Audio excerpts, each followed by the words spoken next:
let's talk about the money news. Literally the money news. We're in the 125th month of the economic recovery. It's worth celebrating. The president is celebrating it at this hour at the New York Economic Club, where he just completed a speech talking about the achievements under his administration during the period of expansion during his administration. Since we last met, we had the Federal Reserve Board continuing to lower interest rates to stimulate the economy, to keep the economy rolling along.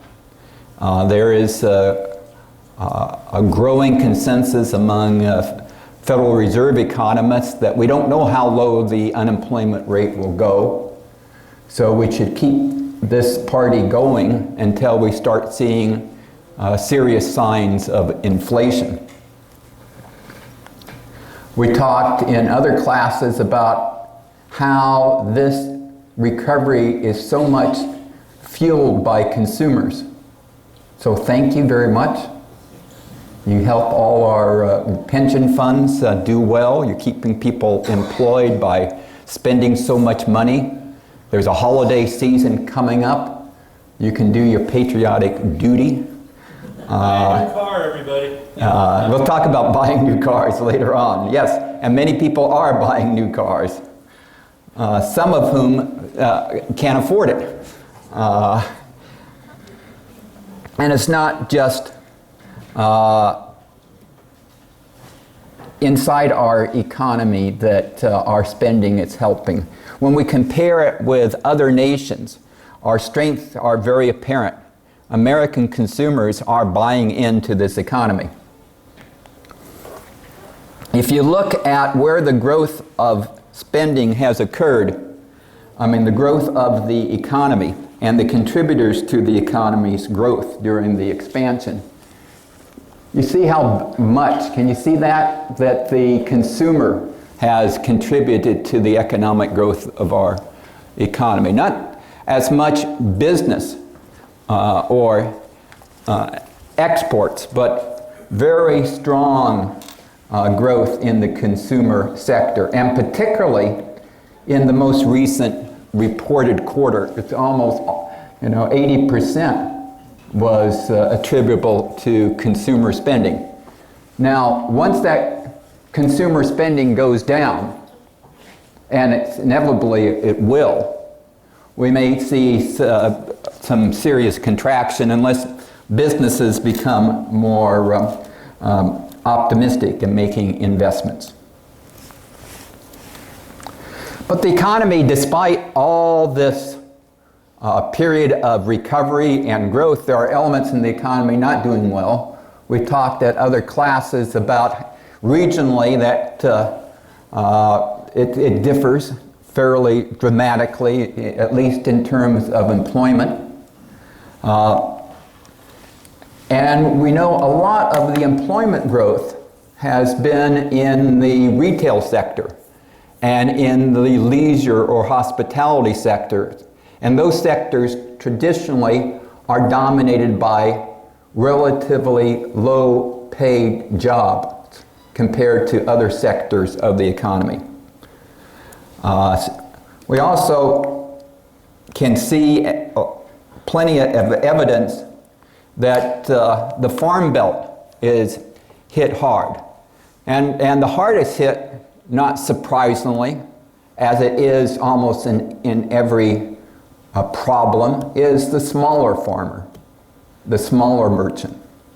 Farm debt has increased because farmers have had a problem getting short-term loans, and which farmers need. They get, before they plant, money to do the planting, and later on during the harvest, when they take it to the grain elevators and other places to be paid, they receive their money and they start paying off those short-term debts.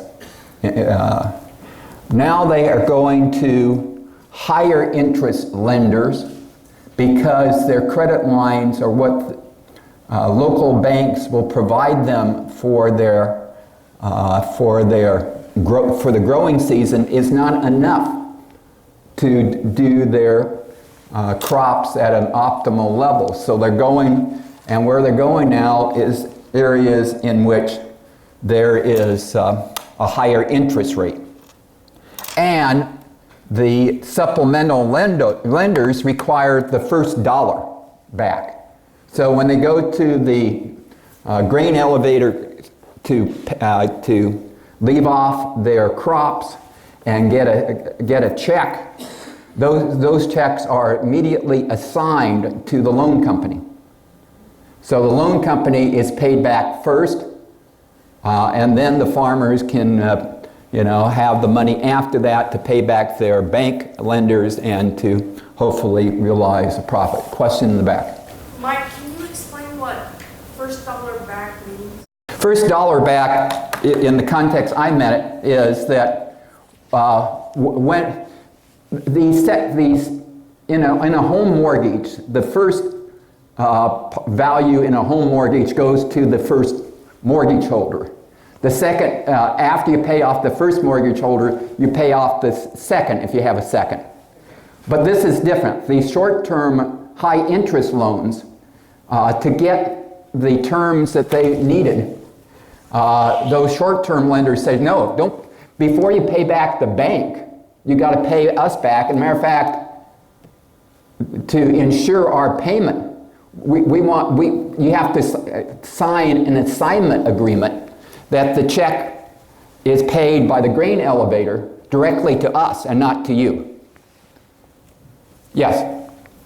Presumably the bank actually has to subordinate its first position to the... That's right. I guess that's how it's done. Or the basic terms of the bank loan is such that they have so many days to pay it back after the harvest, and they're running so that they're like an always popular travel program. People line up the door to make sure they're the first in. What is compounding the problem for the farmers is that the value of their crops are below what they have been in the past. And one of the best ways to quantify that is what they call future contracts. You sell your product before it comes in. And that way you can assure you have the money that when it does come in, that you can pay off your loans and hopefully have enough money to left for a profit. You can see that wheat has been down, soybeans because of the tremendous quantity that is exported, particularly to China, is down, and corn is down as well in terms of future contracts.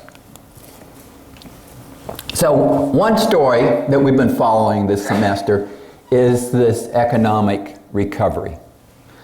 But there's other stories we've been covering. We call what they are the U.S.-driven new world trade order, increasing income inequality. One report came out recently that the top 1% in America has higher income than the entire middle class in America. The top 1% has higher income than we in California can't get away from this unrelenting California housing affordability crisis. You can also add the cost of gasoline if you continue to fill up lately. Technological and economic disruptions still will occur and will occur over time as a natural thing. The rapid pace of new products, entertainment options, and personal technology, hardware and services, and we'll talk about some of those disruptions today in introductions. Yesterday, in China, the largest online shopping day of the year occurred, and it was a record. It was the so-called Singles Day, racked up big dollars. And it's much bigger than than Black Friday, much bigger than the U.S. Black Friday, and it has grown over time. It reached, in initial reports, almost $38 billion just yesterday.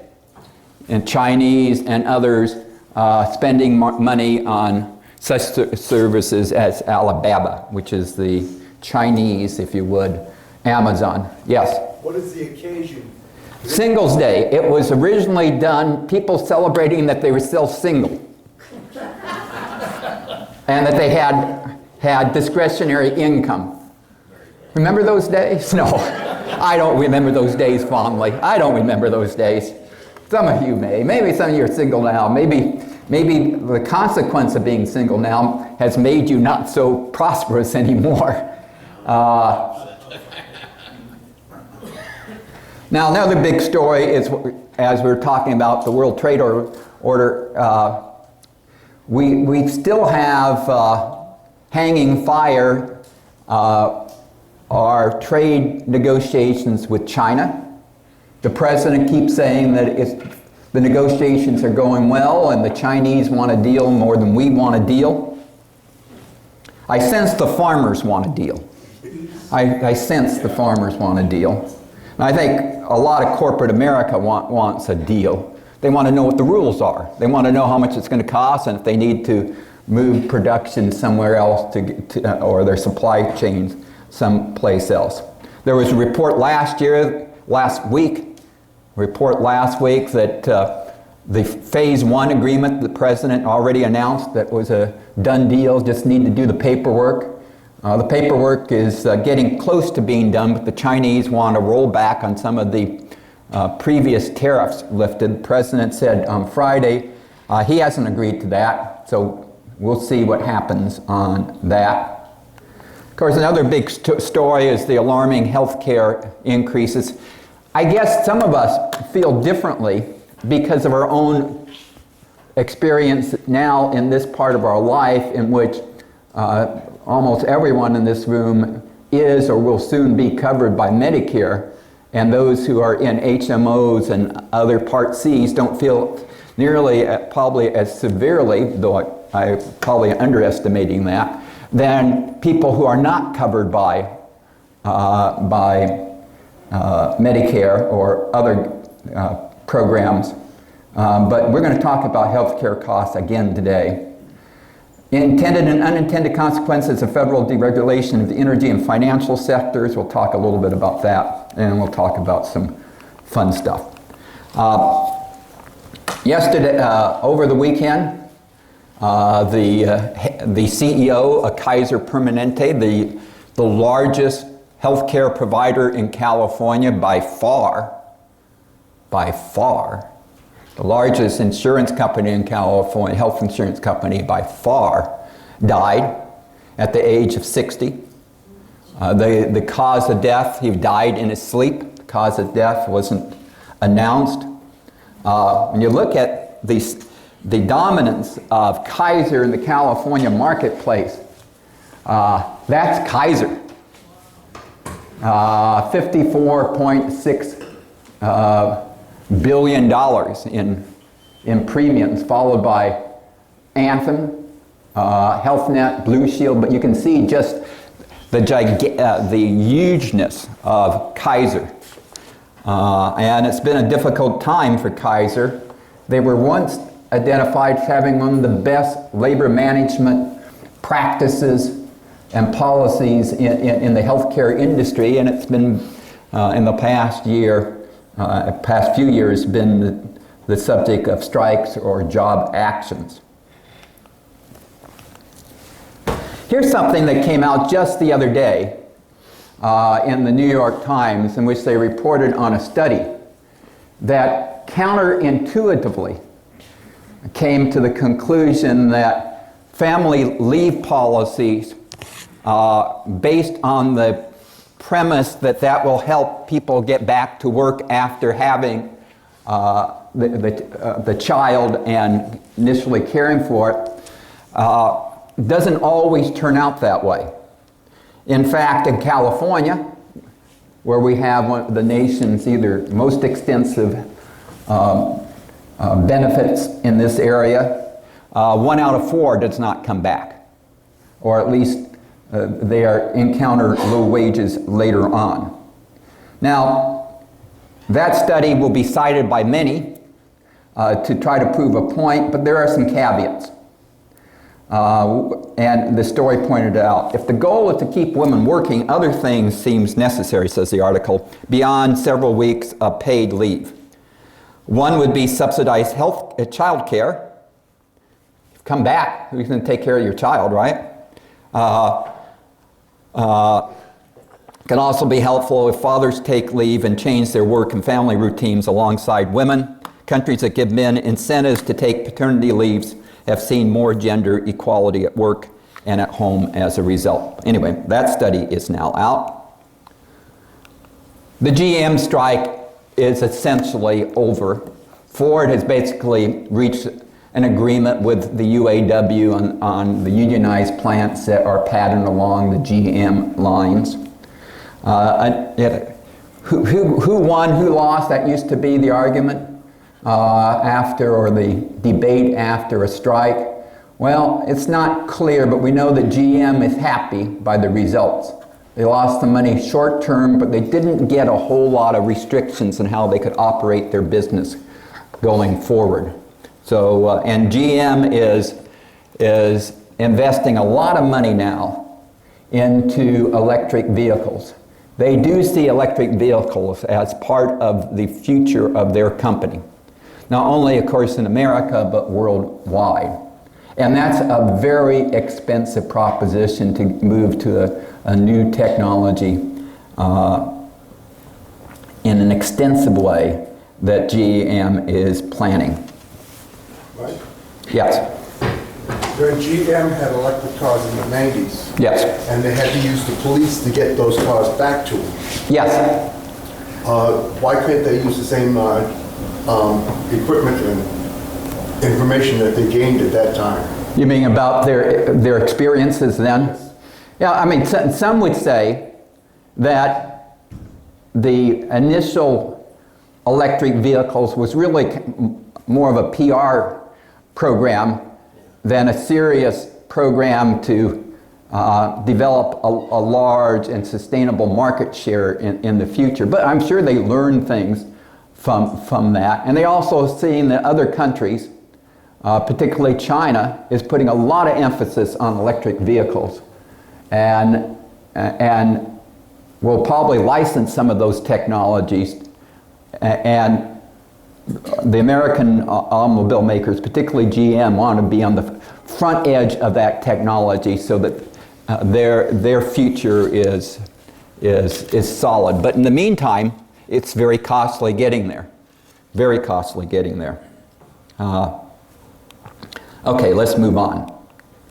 The LA Times had a story about the harbor, the Port of Los Angeles, the Port of Long Beach. I think you've heard the statistics before. Is the largest ports providing entry from Asia to the United States. It is a heavily unionized port, as most ports are. The Longshore Union is very entrenched in there.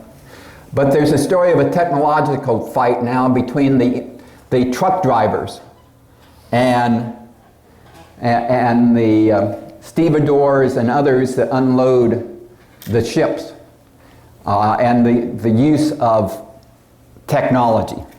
And they do use a lot of technology at the ports. And of course, going to containerized cargo 40 years ago or more was a very important advance. But the truck drivers say they can be waiting, 12, 14 hours for a load where there's not a whole lot of technology in use versus those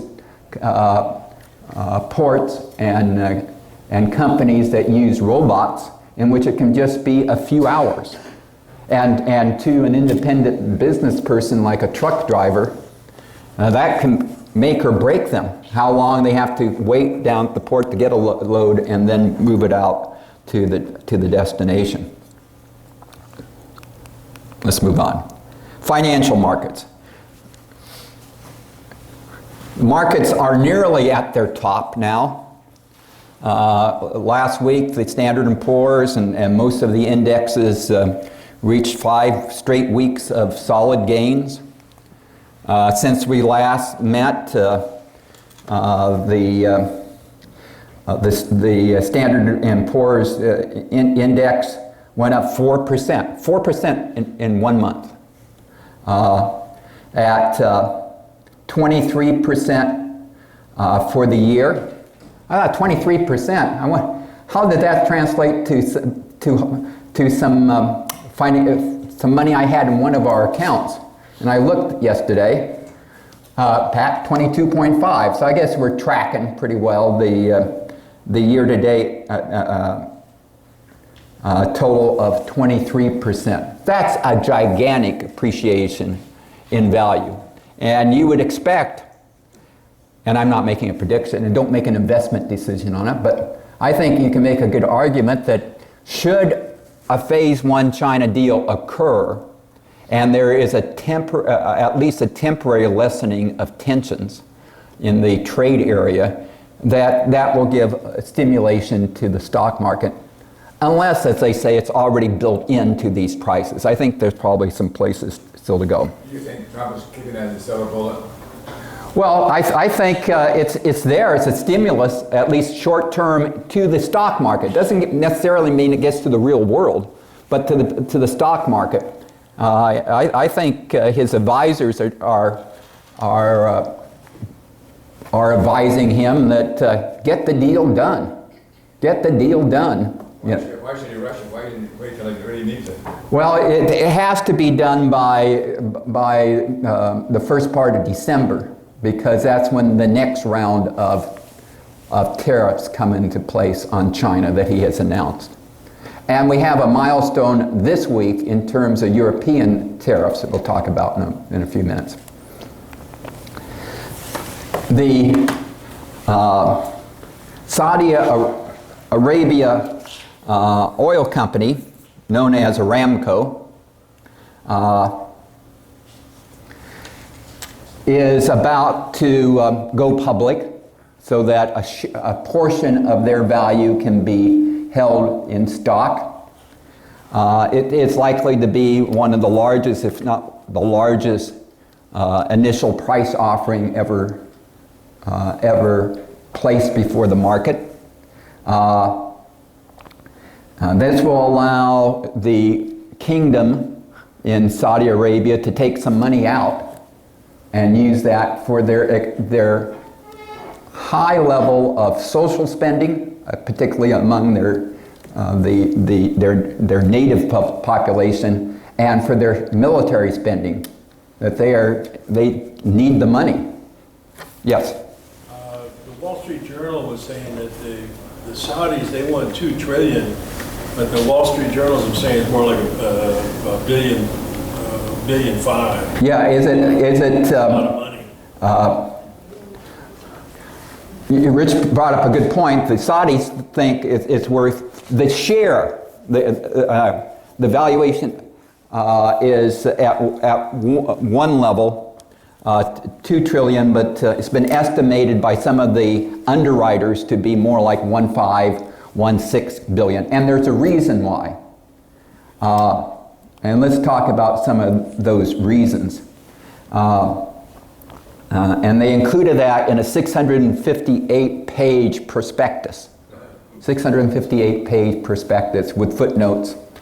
And it showed that they are, as recent events demonstrate, they are subject to terrorist attacks. They're subject to other nationals attacking them. Should they get into a war with Iran, to a state actor, another nation, or without getting into, into terrorist cells attacking their holdings, their refinery capabilities, their transmission lines. There's another reason why, it's a tough time to go to the market, because the oil is in abundance again. And particularly from the United States, but not exclusively from the United States. The amount of production overall in the U.S., which we'll show in a moment how it's moderating in the shale oil area, has gone appreciably up. Countries that added to oil glut that it's held down crude prices in recent years. This is just the U.S. in terms of production, and the U.S. as a growing exporter as well. Exporter to Japan, for example, from the Alaskan oil.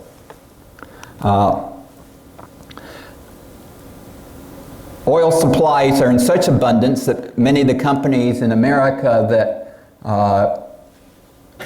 did well in the shale oil business are now cutting back, and larger companies seem to be still plugging away.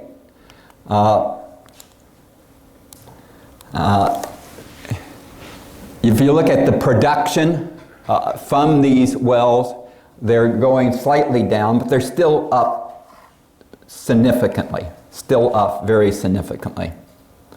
The number of one way that oil is measured in terms of investment is how many rigs do you have in operation? You know, it's correlated to how much output, and you can see that since mid-2016 it peaked at the beginning of this year and has declined. And it's declined because they're not getting the prices. They're not getting the prices on the world markets. And so you need to only pump what you need to do your cash flow to keep in business. I always like to quote T. Boone Pickens. Yes. The cure for high oil prices is high oil prices. The cure for high oil prices is high oil prices. The late T. Boone Pickens.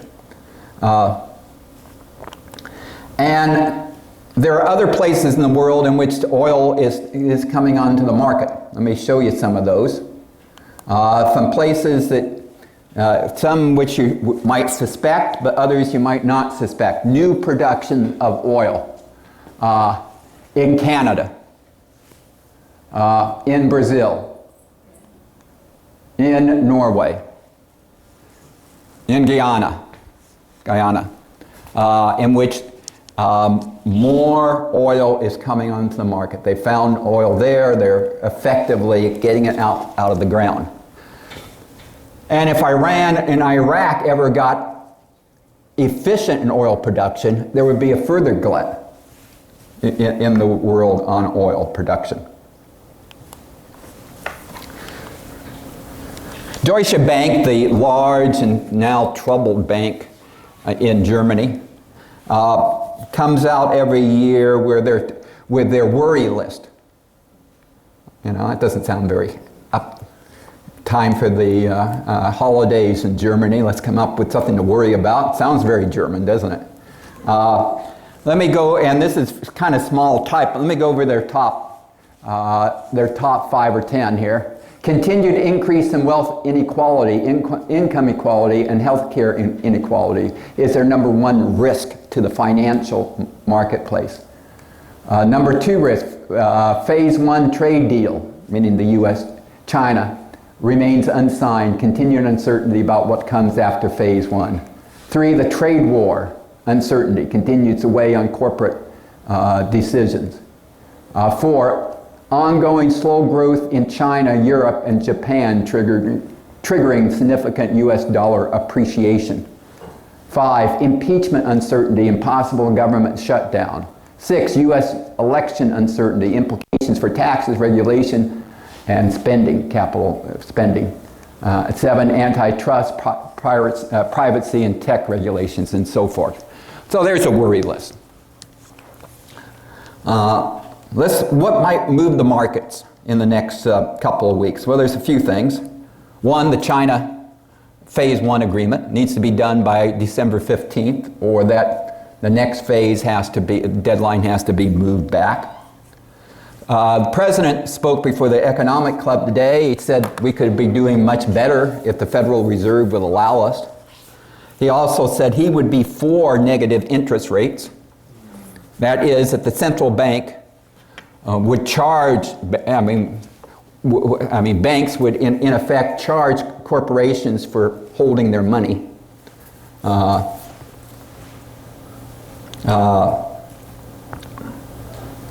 And not give them any interest rate as a stimulant to encourage expenditures. President said America is open to any country. He doesn't mind meeting with dictators if it's good for America. Part of his speech today. He, in the financial press also is this article today that the president may delay or the imposition of tariffs on European car makers. He threatened 25% tariffs that would go into place this week.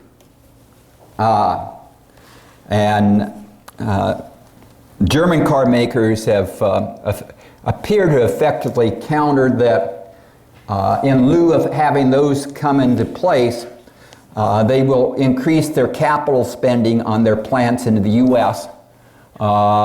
With the goal of increasing the workforce at those plants by 25,000. So we'll see if that will lead to either delaying the tariffs on European autos or not. Tomorrow, the Federal Reserve Chair speaks before Congress, gives his economic views on the state of the economy. There will be reports on Thursday on how well the economy in Germany and China are doing, the economies of those countries. The Commerce Department will release their retail sales report, monthly retail sales report, and the Federal Reserve will announce its industrial production report on Friday. Okay, let's move on. Let's talk about consumer news, technology news, entertainment news. How many of you fly on Southwest Airlines? How many would like to fly on 38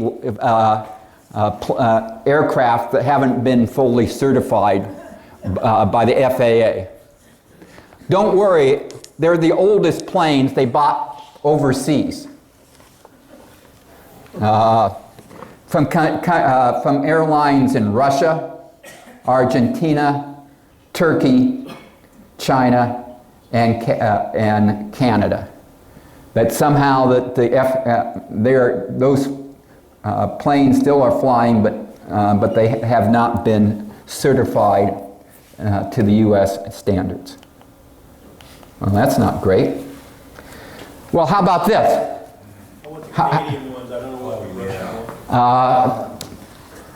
Many people are now, because of higher interest rates on car loans, are paying $45,000 for a $27,000 car. Much higher interest rates. And the percent of cars that are being traded in with negative values is now well above 30%. And this is according to the Wall Street Journal in an article. And if you look at who the owners who are turning them in with negative values versus the owners that are turning them in with positive values, you can see great disparities. Not surprisingly, the ones with negative values, they just kind of double down. They get loans that are even longer than the loan before, because you get a loan to pay off a loan. And not usually a great, but they're stretching out almost to 80 months in the new loans. Now they could possibly come back at 40 months and try to get another car, but sooner or later you would think you've reached a point of no return. And their monthly payments are now ranging at $640 a month. $640 a month. What is that, $20 a day? And their interest rates are are almost 2% higher than those who are turning in the car with equity. Major change in our economy. Gas still remains high. This is a, yes? Aren't those car loans now being bundled and sold to investors? Aren't those car loans being bundled and sold to investors? Yes. I think in a previous class we talked about that most car dealers now make more money on financing than they do on actually selling the vehicle. And what they do, of course, or the companies that they, affiliate with to do that, they bundle those and sell them off to investors. Yes. That story sounds familiar, doesn't it? That story. Well, gas prices still remain high in Orange County. This is of just the other day, average price for regular gasoline in Orange County, $4.03. Much higher than the U.S. average of $2 and what is that, 62 cents? Yeah, $2.62. So here's the thing. Go to Arizona to get your gas. And then come back home. Get a very efficient car, maybe one of those hybrid cars, use the electric engine to get to Arizona, get the gasoline, come on back and enjoy time in Barstow on the way back. Now, California has high prices, there's no doubt, but over time, how California compares to other states and the rates charged have varied in terms of how much of a premium the refineries have done to California prices. And California goes up and down, but now, for a reason being investigated now by the California Energy Commission, we're towards the top again of the refinery prices. So, while in the past there was a surcharge in effect of 51 cents, where the differential now is $1.39, according to this one article. Let's move on. How many of you have breakfast out at a fast food place at least once a month? Okay, how typical is this? Well, you're not typical. Because a lot of people do. The younger folks do. And Wendy's is getting back into the breakfast wars again. Remember, they were in it, and then they got out of it. Now they're getting back in it.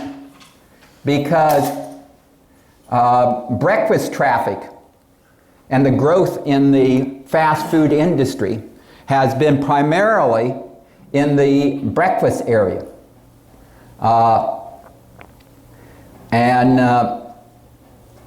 This also from the Wall Street Journal shows the growth in each sector of the fast food industry, breakfast, lunch, and dinner, in which lunch and dinner have been pretty flat in terms of sales growth, but breakfast has increased about 8%. And Starbucks and McDonald's and surprisingly Subway are leaders in terms of breakfast visits. So what do people do when they come for a breakfast visit? What do they get? Wall Street Journal also pointed this out. The most popular item is a breakfast sandwich. Lots of bacon, lots of eggs, lots of cheese. That's why few of us can handle that. We wouldn't be here. We would have been predeceased by now. Other things that are popular, hash browns and home fries. Well, that sounds very popular. But anyway, that's business. You can see some competitive offerings coming from all those fast food places now as they battle out who's going to have the dominance in the morning. Yes? Okay, and when they say breakfast, is that, pardon me, the time of the day or the food that's sold? Time of the day. Okay, because some sell breakfast all day. Yeah, I think it's time of the day sector rather than the menu. Because some, like Breakfast Jack, that can be there all day long. And it may be there all day long, who knows? I'm sure they make it fresh. Let's move on. Okay, let's talk about the supermarket wars. We've had the introduction of the German grocer Aldi. How many have been to Aldi? Once. How many like it? Okay, good number. A good number of those. At least 50% of those who raised their hands. A lot of house brands, right? Relatively good prices. Is that the reason? Any other good reasons why those of you who continue, convenient for you? Avocados are 39 cents. Avocados at 39 cents, a great food. Avocados, yeah. Milk's about $1 a half gallon cheaper than Ralph's. Those German cows. You can't beat them, yeah? It's right down the street from my house. Okay, yes. The freshness of the produce, I was amazed at what high quality it was. Freshness of the produce. Well, Aldi is making a major, we've had other companies come into the U.S. and other regional brands come into Southern California, and it's very hard to be successful in the grocery business, and particularly in Southern California. But Aldi has grown its share of the entire grocery business. It's still a relatively small player, but it is any market share it has, it's taken away from someone else's market share. Probably very few people, when there's a new grocery store, actually eat more. They just, go one place instead of the other. Walmart is still the biggest grocery chain in America, in terms of sales. But Aldi is now really moved up pretty quickly. Look at that. Looks like it's in, does it look second place? That's pretty, yeah. The problem I have is the Aldi's in La Habra, it's right across the street from Walmart.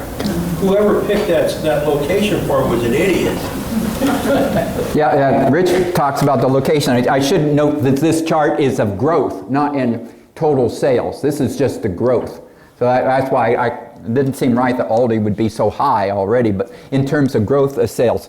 But yeah, many times the new supermarkets that are moving into Southern California, they don't have the what commercial real estate people call the A locations.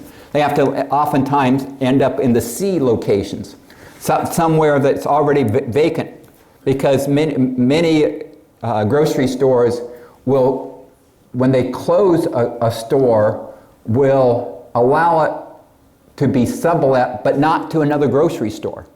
So they're excluded from a number of A locations. So some of the most convenience locations aren't going to be available to them, at least initially.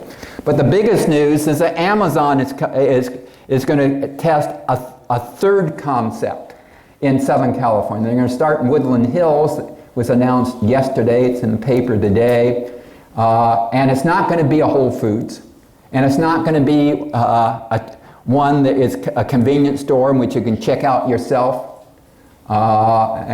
using credit cards or cash. I think they now take cash as well, but a new concept. They haven't said what that new concept is, but they're going to test it in Woodland Hills starting the early part of next year. So maybe more wars.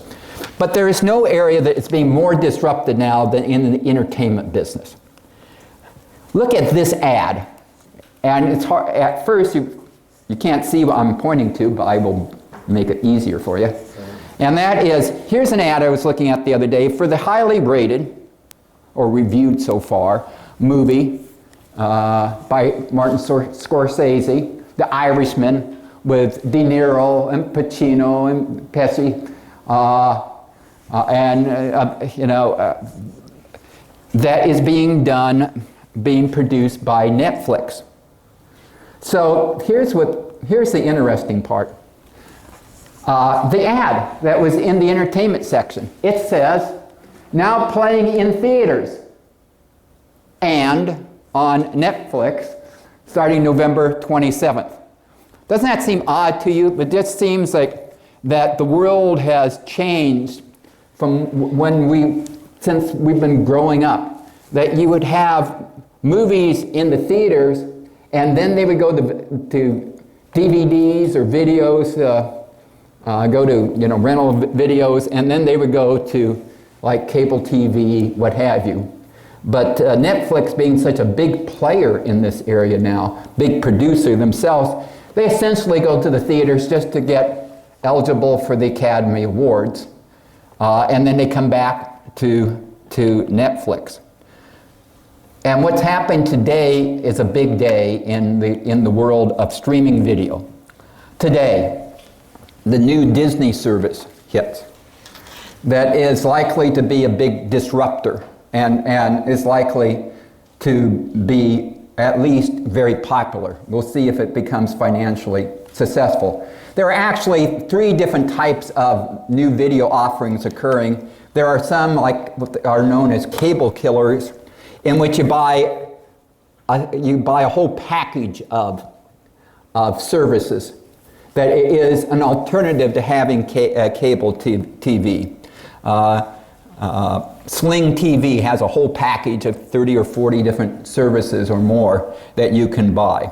And then you have the premium channels such as Showtime and HBO, allowing you to also see it on your devices and your phones, the so-called TV everywhere. And now we have more and more solar streamers, a single streaming channel. And Disney is here. Disney is here in the best way, with cute little dogs, with Star Wars programs, with Marvel Universe items, and they started today. They claim they were so successful this morning that their server went down because they had too many people coming in, and the server thought it was an attack. Denial of service attack, but it was just apparently, or at least how they're spinning it, and of course they're Disney, and they could spin it very positive. Disney, they can spin it, that it was because it's so popular, and apparently it's likely to be popular. They're in an area with a lot of other competitors, but they have decided to be to introduce their services at a relatively low cost for hundreds and thousands of hours of initial programming available in their library.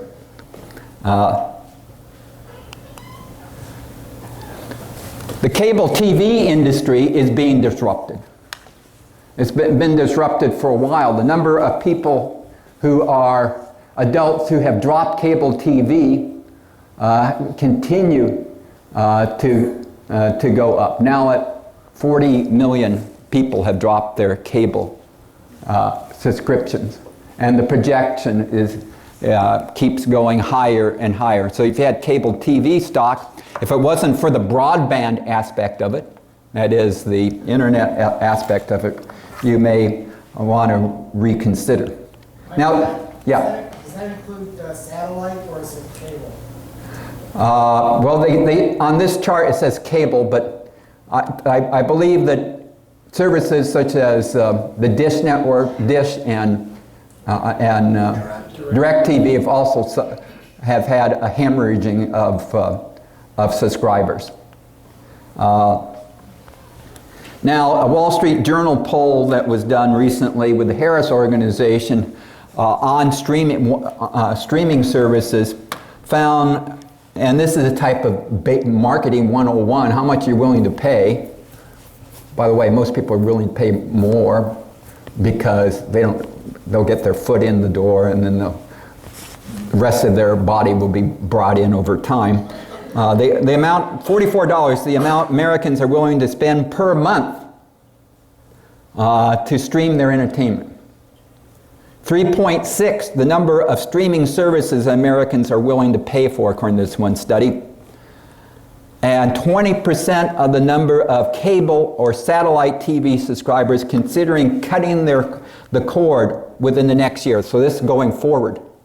This doesn't count the people already have done that. Last week we had Apple launch last Friday or was it last Friday or 2 weeks ago Friday? But anyway, that recently launched with their programming. Not a whole lot of programming, but all new programming. This one, the morning show, is really kind of interesting. One of the most expensive TV programs ever done. I think it's running about $15 to $20 million an episode to produce. Some critics have called it a Manhattan Game of Thrones as it envelops. And they brought a whole lot of original programming they are producing, and they'll add to that going forward. Now, how many of you are completely bewildered when I talk about streaming video? Admit it. Fess up. Fess up. Okay, let's answer some questions. How do you get streaming video? Well, you can get a device. It plugs into the back of your television, particularly if it's mostly if it's contemporary television. Has to be at least a color television. Has to be a digital television. Like Amazon Fire TV, which is I think one of the most popular ones in which you get streaming over it. And it basically takes the stuff off the internet and provides what you would normally think the tuner on your TV would do. And it gives you access to Apple TV, Disney TV, Netflix, Hulu, Amazon Prime, and CBS All Access. Some TVs have it built in, the streaming services hardware built into and I noticed that when I went to Costco the other day. They say, built in. Android is built into many of them now. Sharp, Sony have Android as part of their new TVs. Disney, Netflix, Hulu, Amazon, Prime TV, CBS All Access. Apple TV, go down to the Apple Store, buy a device for about $100, $150, whether you get the newest one or the older version, and you can get, not surprisingly, Apple TV. And you plug that into your TV, and it comes with a remote, and it gives you Apple TV, Disney Plus, Netflix, Hulu, Amazon Prime, CBS All Access. And LG smart TVs have, again, smart services built in. Okay, and you got PlayStation and Xbox, Roku, which was one of the first ones out, and still very popular, and Samsung smart TVs are all other vendors. So the new services, the services now, the popular services or the new ones include Netflix, who's been around for a while, streaming since 2007, thousands of hours of programming, 1,500 TV shows, 4,000 movies, 158 million subscribers worldwide. CBS All Access launched just 5 years ago. 12,000 TV episodes, 36 movies in their library. Amazon Prime Video that comes with the Amazon membership. Amazon membership, I think, is the largest membership in America in terms of the number of people. Streaming since 2011 with lots of programming. Hulu, which is that originally established by 3 broadcast television networks as an alternative to other streaming efforts, now is is essentially controlled by Disney, and Disney is going to make it kind of like a separate brand with lots of services. Apple TV, Disney Plus, Peacock Network, which is the NBC streaming services that it will launch next year, and it may launch without a fee and just be supported by advertisers. And HBO Max, if you like HBO Max is going to be more of that brand of services. So many services to pick from. And we all know you don't have to pick any. but a lot of pressure, family pressure. Of those who say they're likely to pick at streaming services, 47% say they're likely to choose Disney Plus, with a very high percentage for parents of minors. Now, kind of like a no-brainer there. 41% HBO Max because they like the HBO brand. 38% the Peacock. They like the idea there'll be older shows in the library that they might like better than some of the newer shows. 41% likely subscribe to Apple TV. Now, Apple TV can come free if you purchase any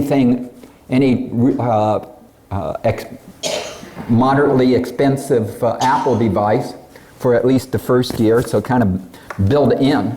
60% of millennials say they're likely to subscribe, who say they will likely subscribe to at least something.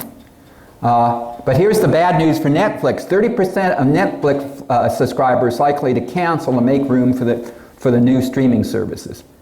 And of those, 35% point to popular old shows being available elsewhere. The networks are taking back their shows. We want these shows. We want it to be on our streaming service. You know, we like the money we got from Netflix, but we want to promote our brand. One of the things Disney apparently is doing on their channel, they're bringing back the family movie, the low cost, in terms of production budget, family movie, and they're going to do 10 new films with budgets of $20 to $60 million. It still sounds a lot of money, but $20 to $60 million. And they'll have in theirs their Disney Channel library, Pixar, Marvel, Star Wars, and what they also own, National Geographic. 89% in this one poll said people likely to subscribe to Disney Plus says Star Wars, Pixar, and Marvel movies are major draws. But Disney is making is frankly saying it will take them about 5 years to make a profit on it. But they have the money to wait 5 years. They don't expect to turn a profit until the year 2024. Let's move on. Mike, Yeah. there was a chart in either the Register at the Times a couple of weeks ago, and if you went and took all of the potential streaming services, your bill would be $483 a month. If you bought all these potential streaming services, Bill was saying it would be $483 a month. It's almost a new car. New car. That's right. Refinance that old car so you have more money for streaming. And also, when you talk about The Irishman, yes. Netflix actually produced that film. Really? So that's why it's in the theaters for a couple of weeks. Yeah, that Irishman film was produced, bankrolled by Netflix. Spent $100 and some odd million. Yeah, more than $100 million to do it. Yes. That was the second film they've done. Roma. Roma, they financed Roma too. And they showed it the same way. And obviously it was successful. Yeah, we're seeing some really, interesting corporate, marketing and expertise being demonstrated now in these streaming wars. They're betting their futures on this. Mike, Yes. you better be nervous because if we all get those services, we won't come to your platform. Hell, I'll be watching those programs. I'll be watching them. There's a lot there I want. I just want to know, how can I persuade my wife that it's not a want, but a need? My need. I will get up every hour and walk around and do my exercise. Let's move on. Not surprisingly, you have fire casualty loss, and what happened? What happens? The insurance costs will go up. There's nothing wrong with that, other than if you're a homeowner and now the cost of your fire insurance or the availability of the fire insurance becomes either more expensive or very constrained. And that's what we're seeing both in terms of fire insurance and, of course, the utility companies, the electric companies are finding that, yep, I guess some of our facilities caused a fire. Well, this year it sounded terrible, right? We had fires seemingly caused by PG&E, fires caused by Edison.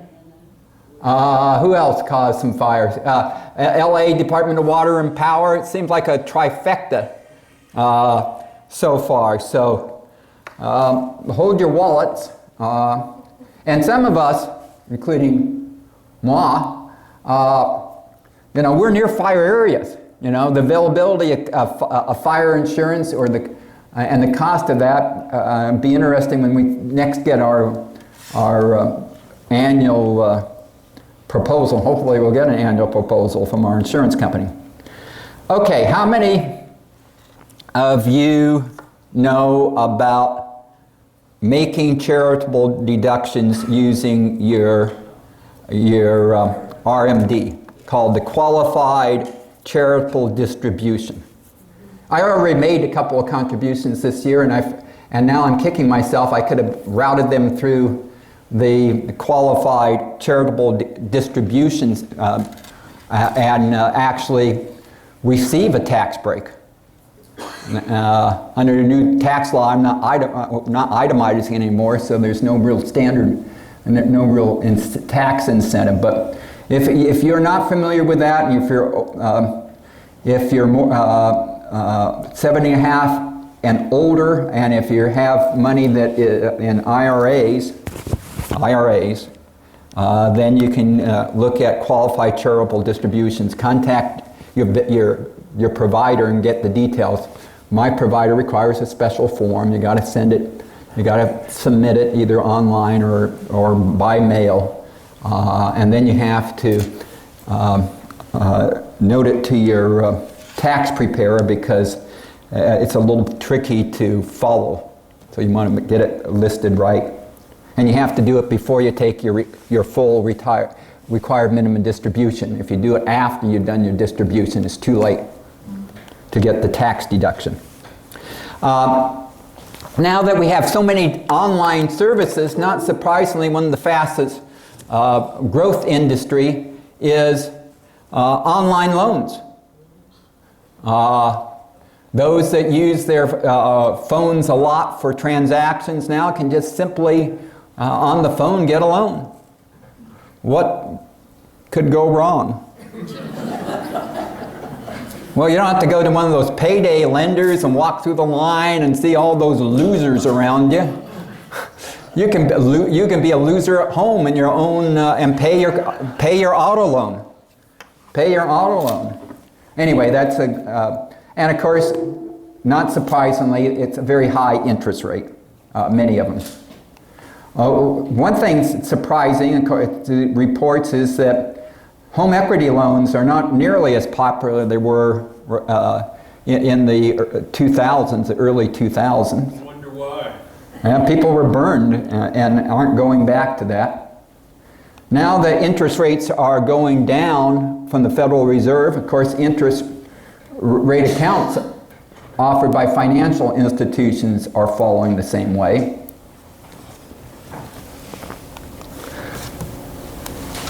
This was reported the other day that hospitals that used to be reticent about actually filing lawsuits to get payment are increasing their use of the legal system to force payments, including such prominent hospitals as Johns Hopkins in Baltimore, New York Presbyterian, in which in the past they kind of worked on voluntary repayment plans. Now they're going and suing and getting wage garnishments in many cases.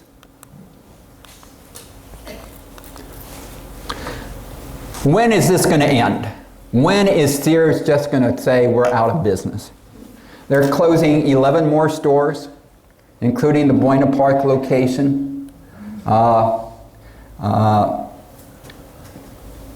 nationwide, 51 Sears stores, 45 Kmarts are going down. They're getting down to an inventory now that is hard to imagine is sustainable. They are putting their money apparently more in Sears Home Services stores and automobile supply locations. And they still have the Craftsman, Kenmore, and Die Hard and Sears Hometown brands.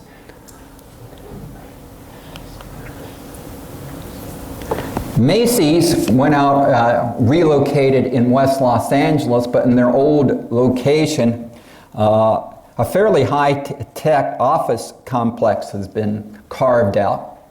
They said the configuration of department store can lead to a very good configuration for certain types of businesses, and they've done that in the old West Side Pavilion in the West Los Angeles area.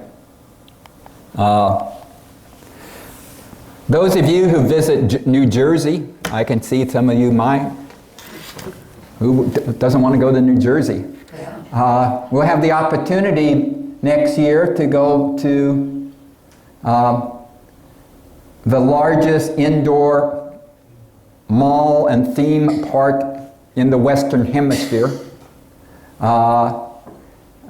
Ski slopes, water slides, ice rinks, all within what's being called the American Dream Mall, outside of outside of New York.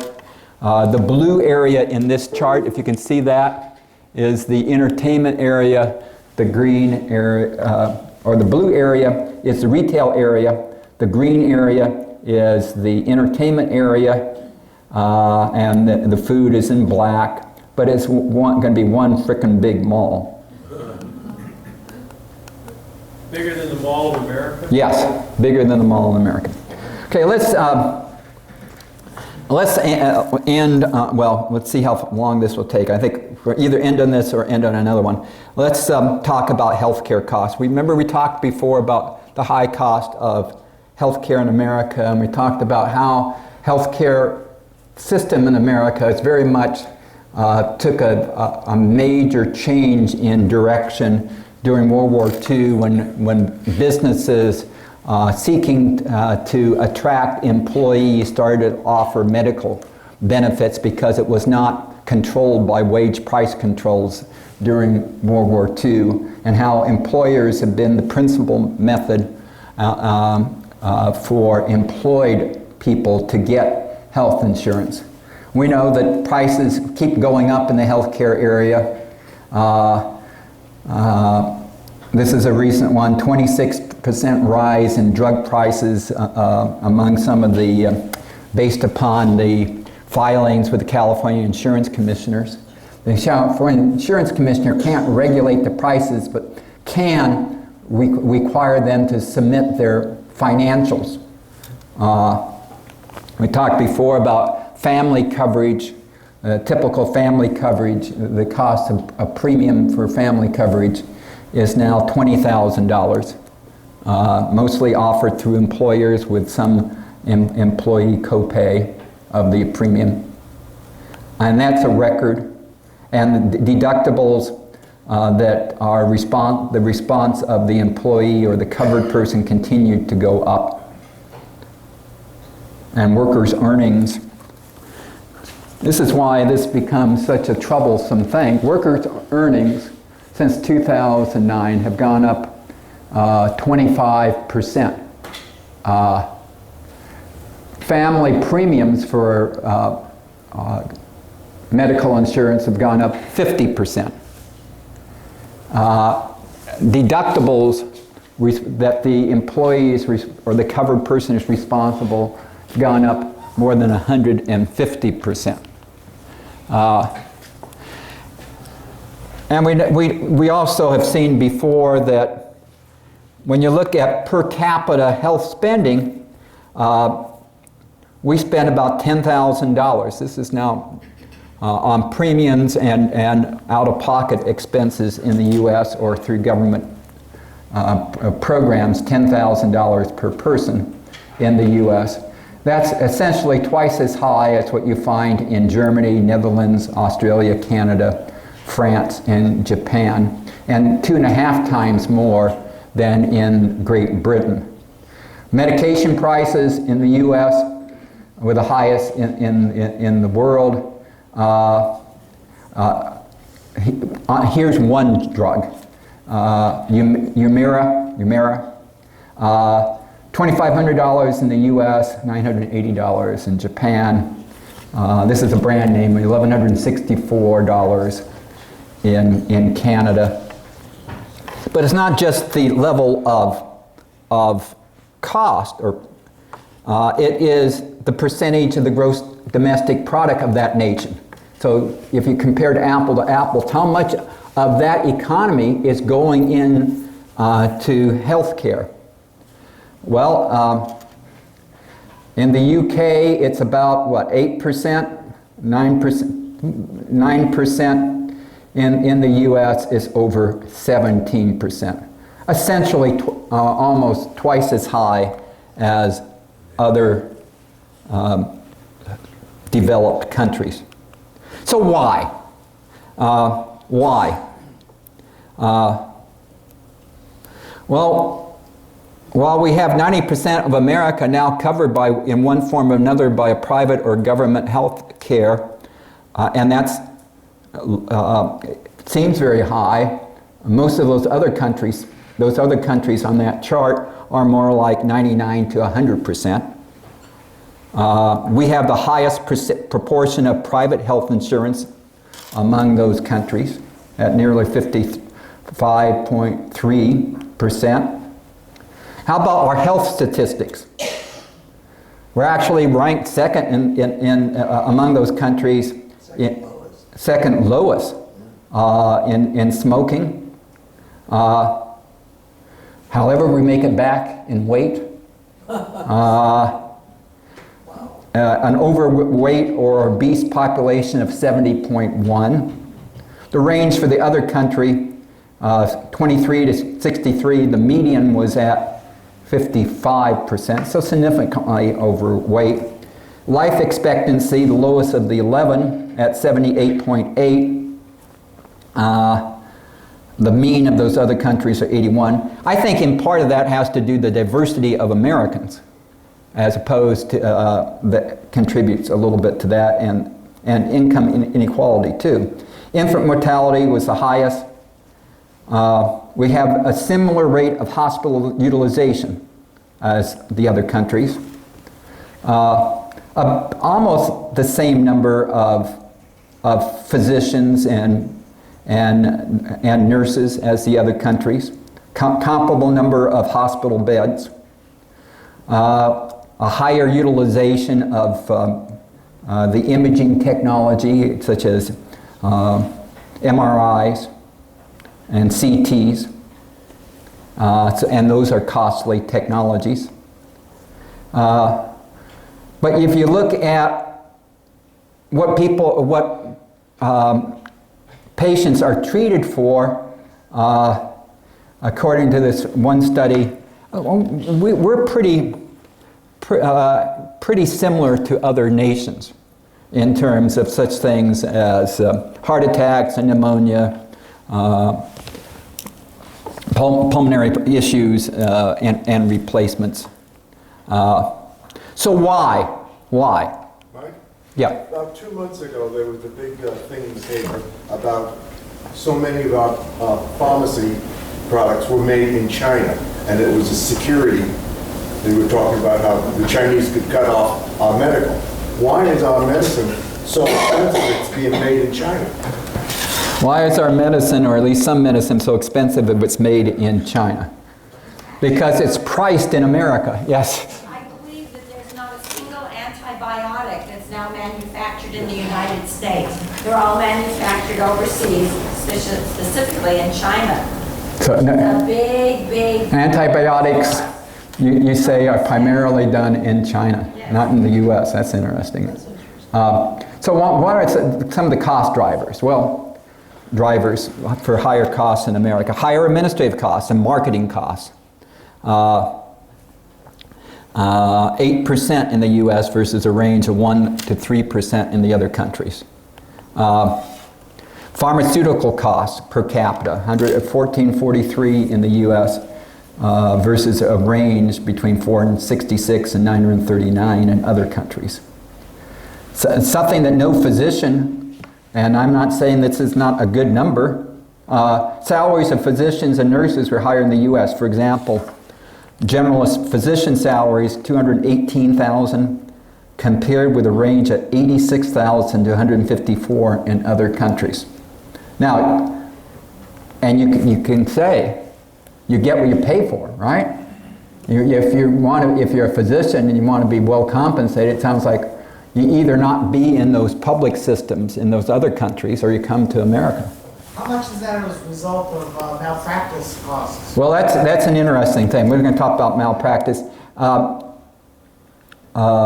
There seems to be a lot of controversy about what malpractice costs. It's probably, what I don't have a number on is how much does malpractice insurance cost, which is probably the better metric than the more politicized.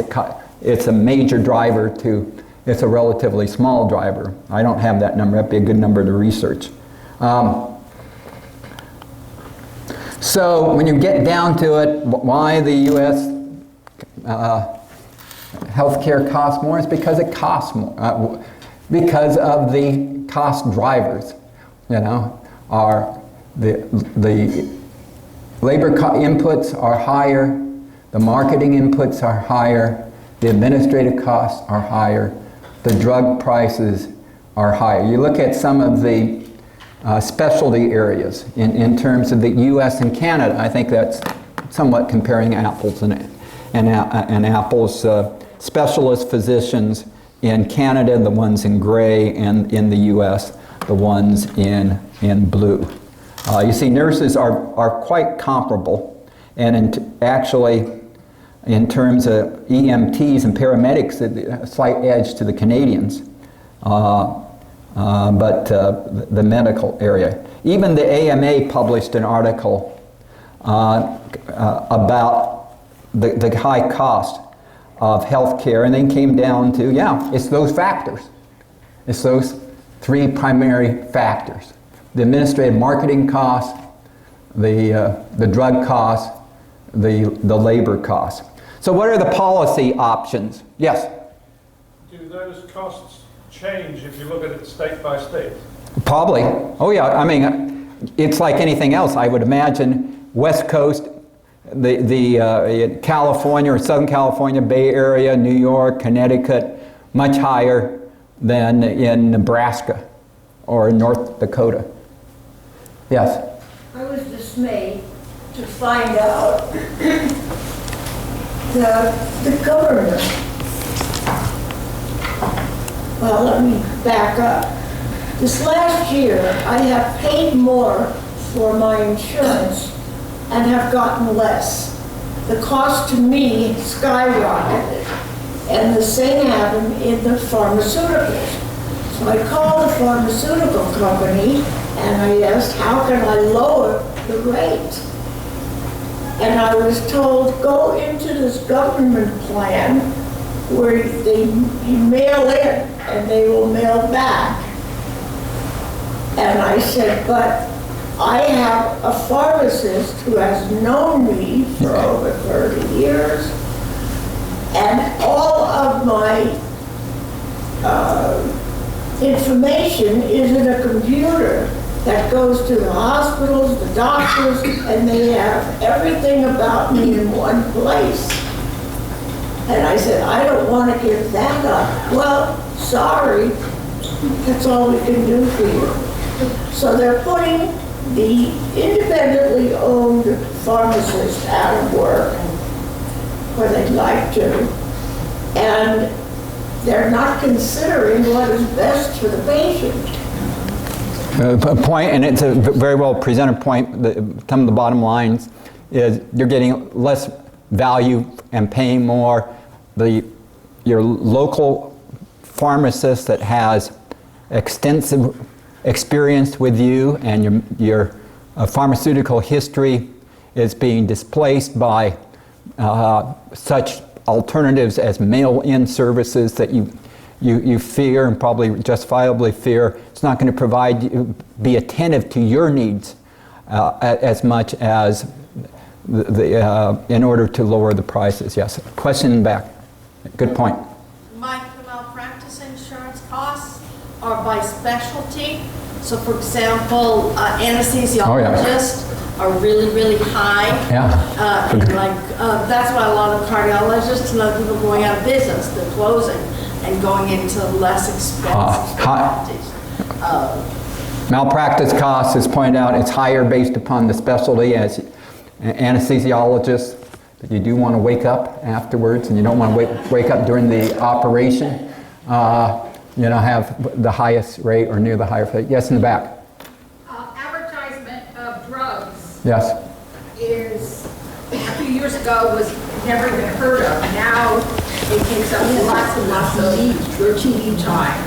Also, people that see all these advertisements for the drugs decide that's the drug for me. It may not have anything to do with what they're ailing, but they want that drug. Advertising drugs lead to higher utilization, perhaps not even, and moves people to brand names, sometimes where generics might do the job better, and is a driver of activities. And you see the TV ads on these, and we all have, and people are happy, they're doing this, they're kissing their grandchildren, and sometimes the video, the image has nothing to do with the actual drug itself.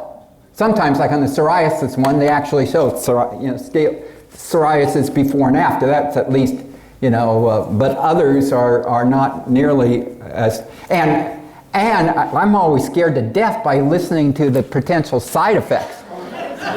Can include death, strokes, terrible things. Lady in the back, then you.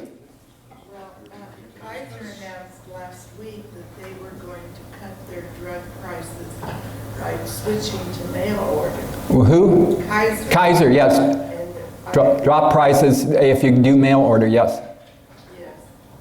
And my other point was if you check your drugs with pharmacychecker.com. Pharmacychecker.com. You can find the cheapest source for that medication. And things like Eliquis, that if you, even if you have Part D, the price is astronomical, and it'll put you into the donut hole. Yes. In a short period. The non-coverage donut hole, yeah. You can get it through international sources that is the same as what it is here, manufactured by the very same Chinese companies, yeah. No. I mean, by the same companies, yes. Whatever company puts forth Eliquis, it will be the same, in the same packaging, identical. You can't tell the difference. So your point, you should shop it. There's some online resources there that can really help. And remember, we can't endorse anything, but what's it called? Pharmacychecker.com. Pharmacychecker.com. Yes? Two quick things. When we consider malpractice, as you pointed out, MRIs and CAT scans, we have a higher utilization. That is part of malpractice. You can't get sued if I ordered that test and it didn't show anything. Therefore, it's part of malpractice, and so that does have an issue. Greater test utilization to avoid higher malpractice claims. The other one is, you mentioned administrative costs, but marketing costs are huge.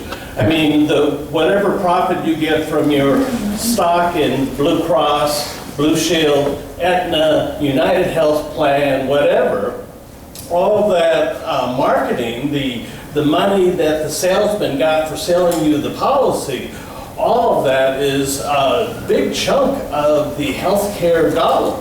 And that's why everyone's so frightened about the Medicare for all. is that it's going to drive hospitals out of business, it's going to drive salesmen out of business, it's going to empty Blue Cross and Blue Shield, and if you have 401ks invested in them, it's going to have an impact on you too.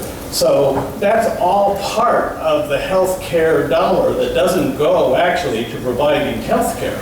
Or non-health care costs such as marketing, big driver in cost, but also a lot of people employed in those industries. So let me end with some policy options that have been put on the table. Let's go from more ones to contain costs to ones to broaden service. Reduce accessibility by repealing or restricting the Affordable Care Act and Medicaid coverage. There'll be less being paid by at least the government. Limits on tax deductibility, or as has been proposed, eliminate no or low co-pay Medicare supplement policy. So you have to put money into the system. That reduces utilization. Policy option, no change. Policy option, expanded high deductible policies linked with tax-favored accounts. Another policy option, reduction of benefits and coverage requirements. Do as the administration has proposed, at least initially, do away with pre-existing conditions, pregnancy benefits, benefit maximums, limits, and put back in benefit maximums to encourage state and private sector experimentation. Those are to reduce cost. ACA-type limitations on administrative marketing spending. Another policy option. Drug price reforms and anti-gouging laws. Medical malpractice limitations in terms of California has one of the most severe in the nation. Not the most severe, but pretty severe. More state discretion on Medicaid and Affordable Care Program design. Such as state block grant funding, that you just send the money to the states and allow them to design their own program, minimalist federal requirements. Enhancing access to Medicaid and the Affordable Care Act. This is on the other side of the spectrum.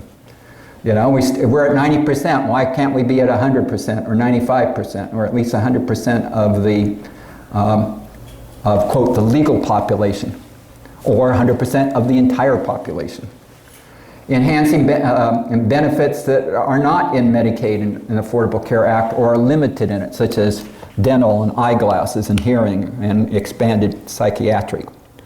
Having the public option in which you have the public provided system as an option to private insurance provided system. Do the Medicare for all along the Canadian model in which the government pays, but the service is provided primarily by private doctors in private hospitals or in nonprofit hospitals, or the Medicare for all in the UK model, in which it's in government-run hospitals, it's government employees and support staff. Or the VA. Or the VA is VA option, if you would. All those options are, I'm not sure any of those options are ideal, and some can be in packages, but it's hard to imagine that the U.S. healthcare system and the spending in it can continue the way it has been. But how do you reform it, and how do you get from there, where you want to go, from where you are now? It's not going to be, in my view, a pretty world. But think of a pretty world of Disney programs, of Lady and the Tramp, of Disney, nature movies, of after-school specials. And you can have that for just a few dollars a month and not worry about any of this. This is not an endorsement, by the way. This is there's other things I could have covered, but we'll cover some other time. A lot of things. We took it slow today. Oh, by the way, I like this one. This is in the Wall Street Journal. Some realtors are now doing for their high-end customers, cannabis open houses, in which you come and I could see you wanted to have someone sign the papers before they leave. We'll be back next week with the Trump presidency, and after the Thanksgiving break with Can They Do That on the Constitution. In the meantime, let me leave you that that's all for Money News this semester. Bye-bye.